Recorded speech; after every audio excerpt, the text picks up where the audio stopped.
এক ভাই আমাকে কমেন্ট করে জানিয়েছেন যে ভাইয়া গাড়ির ইঞ্জিন কি পানি দিয়ে ধোয়া যায় কি না।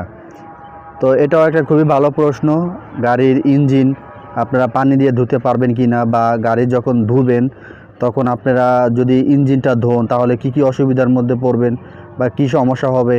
আসলে আমি প্রত্যেকটা ভিডিওতেই বলি যে আপনারা যেগুলো না জানবেন আমাকে বেশি বেশি করে কমেন্ট করবেন এবং বেশি বেশি করে প্রশ্ন করবেন, আমি আপনাদেরকে উত্তর দেব।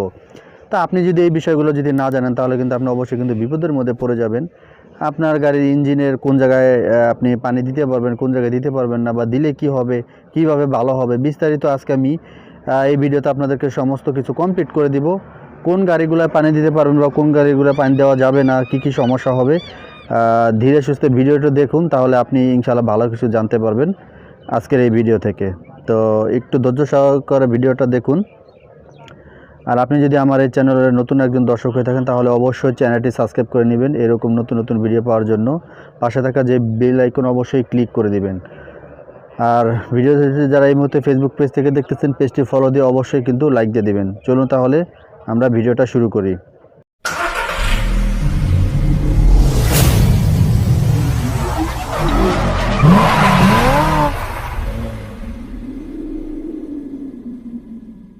আচ্ছা, এবার হচ্ছে আপনি কোন গাড়িতে ইঞ্জিন পানিতে ধুতে পারবেন আর কোনটা ধুতে পারবেন না। যদি এক কথায় যদি আমি বলি যে সবাই যেটা প্রশ্ন করেন যে ইঞ্জিনকে ধোয়া যাবে কি না, হ্যাঁ আমি বলি যে হ্যাঁ ধোয়া যাবে, তবে এটা সব গাড়ির জন্য প্রযোজ্য না। তো এখন বর্তমানে সময় যে গাড়িগুলো, এই গাড়িগুলো কিন্তু একটু আপডেট মডেলের ইলেকট্রিক্যাল সিস্টেম, যে কারণে আপনি গাড়িগুলো কিছু অংশ ধুতে পারবেন, কিছু পারবেন না। আর আগের যেই ভার্সনের যে গাড়িগুলো যেমন 100 গাড়িগুলো, তারপর হচ্ছে 90 যে গাড়িগুলো আছে একটু পুরনো মডেলের গাড়িগুলো, এইগুলো গাড়ির ইঞ্জিন আপনারা পানি দিয়ে ধুবেন না। আমি আপনাদেরকে সাজেস্ট করবো এটা করা যাবে না, তাহলে আপনারা কিন্তু এখান থেকে কিন্তু একটা বিপদের মধ্যে পড়ে যাবেন। কারণ ওই গাড়িগুলোর অনেক কিছু আছে যন্ত্রাংশ যেগুলো খোলা, এই খোলা অংশ যদি আপনি পানি দিয়ে থাকেন তাহলে কিন্তু আপনার কিন্তু গাড়ির ইঞ্জিনের মধ্যে কিন্তু অনেক জায়গায় কিন্তু পানি ঢুকে আপনার পার্টসপাতিগুলো নষ্ট হয়ে যাবে, সে কারণে কিন্তু আপনি বিপদে পড়ে যাবেন। তো এটা কখনোই করা যাবে না। তো ওল্ড মডেলের গাড়িগুলোর যেই প্রবলেমগুলো সেটা তো জানতেই পারলেন। এগুলো অনেক কিছু আপনার ইলেকট্রিক সিস্টেম না, যে কারণে হচ্ছে অনেক কিছু আটকানো থাকে না, কিছু কিছু জায়গা দিয়ে আপনি পানি দিলে হচ্ছে পানিটা ঢুকে যায়, যে কারণে হচ্ছে প্রবলেমগুলো আপনাকে দেখা দিবে। এর জন্য আপনি ওইগুলো গাড়ি কখনোই আপনি পানি দিয়ে ধুবেন না। আর এক্স করোলা, এক্স জিও, জি করোলা, প্রিমিও, এলিয়ন, এই সমস্ত যত এখন যেই গাড়িগুলো আছে আর আপডেট যে গাড়িগুলো আছে, এই সবগুলো গাড়ি আপনি শুধুমাত্র এইখানে একটু দেখেন, আপনারা যারা না বুঝবেন যে ভিডিওটা ভালো করে দেখেন বুঝতে পারবেন। গ্যাস কিট যেটা গ্যাস এখান থেকে টিউনিং করা যায়, এই টিউনিং করলে আপনার এই যে গ্যাস কিটটা আছে, শুধু এই গ্যাস কিটটা বাদে আপনি এই গ্যাস কিটটা ঢেকে রাখবেন। ঢেকে রাখার পরে আপনি এই গাড়িগুলো আপনি সব জায়গায় আপনি ভালো করে পানি মেরে তারপরে এখানে আপনি এটা ধুতে পারবেন। এটাতে আপনার কোনো প্রবলেম হবে না। শুধুমাত্র খেয়াল রাখবেন যাতে কোনোভাবে যাতে আপনার গ্যাস কিটে যাতে পানিটা না ঢুকে, যেখান থেকে গ্যাসটা কনভার্ট হয়ে তারপরে ইঞ্জিনে যায়। তো এই গ্যাস কিটটা বাদে সব জায়গায় আপনি এটা ইচ্ছা মতো পানি মারতে পারবেন, কোনো সমস্যা নেই। আপনি খুব সুন্দর করে ধুতে পারবেন। আপনারা দেখেন যে অনেকে দেখেছেন যে যারা গাড়ি সার্ভিসিং করে, যেখানে গাড়ির গ্যারেজ যেখানে সার্ভিসিং করে, তারা কিন্তু এই গ্যাস কিটটা একটু ঢেকে রাখে ভালো একটা পলি বা অন্য কোনো কাগজ দিয়ে, এটা প্লাস্টিকের কোনো কাগজ দিয়ে ঢেকে রেখে তারপর হচ্ছে গাড়িটা আপনি 100% আপনি সুন্দর করে আপনি ধুতে পারবেন। তবে আমি আপনাকে সাজেস্ট করব ইঞ্জিনে পর্যাপ্ত পরিমাণ পানি না মারাই ভালো। অতিরিক্ত পানি মারবেন না, আপনার যতটুকু প্রয়োজন ঠিক ততটুকু, একটু কম মারা ভালো, বেশি মারা দরকার নেই। আর আরেকটা কাজ করবেন, সেটা হচ্ছে যখন আপনারা এই গাড়িটা যখন ধোবেন, আপনি নিজে যখন বাসায় বসে আপনারা গ্যারেজে বা হাউজে বসে গাড়িটা যারা ধুবেন, যেখানে ধোন না কেন, গাড়িটা যখন আপনারা অন্য অন্য জায়গায় যখন পানি মারবেন, এই পানি মারার পরে হচ্ছে গাড়িটারে স্টার্ট করে রাখবেন। গাড়িটা ধোয়ার শেষেই, যেরকম গাড়ি আপনি ধুয়েছেন, ফর এক্সাম্পল গাড়িটা ধুয়েছেন, শুধু ইঞ্জিন না, আপনি পুরো গাড়িটাই ধরেন ধুয়েছেন, বডি টডি যা আছে সব পুরো গাড়িটা কিন্তু আপনি ধুয়েছেন, এদিক সেদিক দিয়ে আপনি পুরো গাড়িটা ধুয়ে নিয়েছেন। তো ধুয়ে নিলে আপনি যখন গাড়িটা আপনি মুছতে শুরু করবেন, এই মোছার সময় আপনি আগে কি করবেন, গাড়িটা এই গ্লাসগুলো মোছার আগে বা অন্য অন্য জায়গাগুলো মোছার আগে আপনারা গাড়িটা ইঞ্জিনটা স্টার্ট করে রাখবেন। ইঞ্জিন স্টার্ট করে রাখবেন কেন?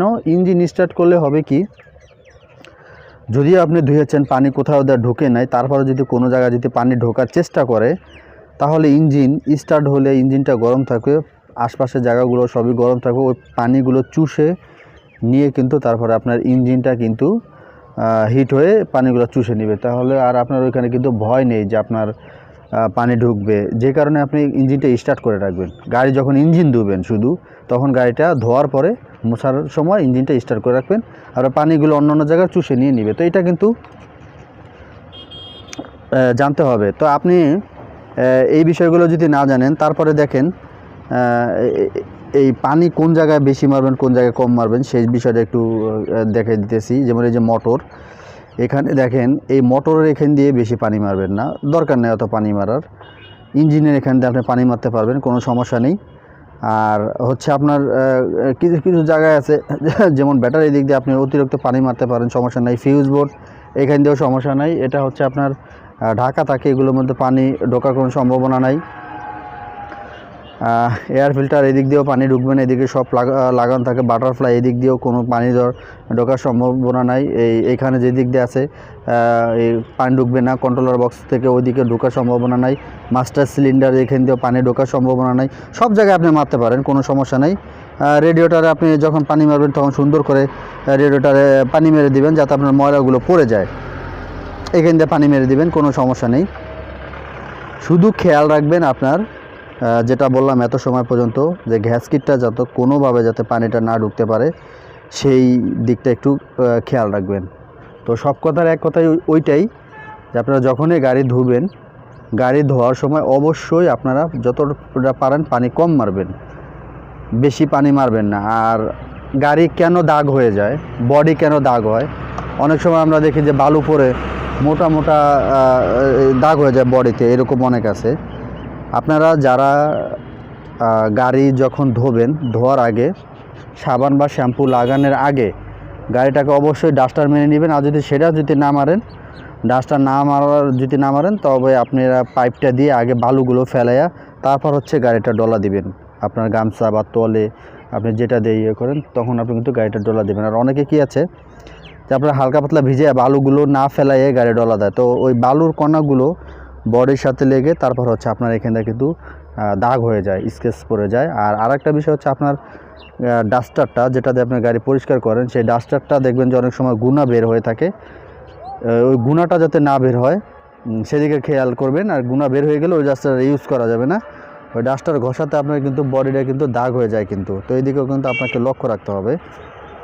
গাড়ি অনেক সময় এই টার্মিনালগুলো ব্যাটারি লুজ থাকলে কিন্তু গাড়িগুলো স্টার্ট হয় না, এখানে কার্বন জমে থাকলে কিন্তু গাড়িগুলো কিন্তু স্টার্ট হবে না। এইগুলো কিন্তু একটু খেয়াল রাখবেন, অবশ্যই এগুলো আপনাকে খেয়াল রাখতে হবে। তো ভালো করে নেগেটিভ পজিটিভ দুটাতেই এটা সবসময় এই পজিটিভটা আপনি সবসময় লাগিয়ে রাখবেন। এটা যদি কখনও যদি না লাগানো থাকে এটা লাগিয়ে নেবেন, কারণ কোনো সময় বডিতে এটা যদি দুটো একসাথে লাগে তাহলে কিন্তু এখানে ফায়ার করে বা বড় ধরনের একটা ঝামেলা হয়ে যাবে, ব্যাটারি অনেক সময় ব্রাস্ট হয়ে যায়। তো এগুলো দিকে একটু লক্ষ্য করবেন, তাহলে ইনশাআল্লাহ সব ঠিক হয়ে যাবে। তো এই ছিল ইঞ্জিনের কি দিতে পারবেন না, তবে বিস্তারিত খুঁটিনাটি সব কিছু আজকে ক্লিয়ার করে দিলাম। আশা করি বুঝতে পেরেছেন। তো আজকের এই ভিডিওটা কেমন লাগলো অবশ্যই কমেন্টে জানিয়ে দিবেন। কি নিয়ে ভিডিও পেতে চান অবশ্যই সেটা জানিয়ে দিন। আর আপনি যদি আমার এই চ্যানেলে নতুন একজন দর্শক হয়ে থাকেন অবশ্যই চ্যানেলটি সাবস্ক্রাইব করে সাথে থাকবেন এরকম নতুন নতুন ভিডিও পাওয়ার জন্য। এই মুহূর্তে ভিডিওটি যারা ফেসবুক পেজ থেকে দেখতেছেন পেজটি ফলো দিয়ে অবশ্যই লাইক দিয়ে দেবেন। দেখা হবে নতুন কোনো ভিডিওতে, সে পর্যন্ত সবাই ভালো থাকবেন। আল্লাহ হাফেজ।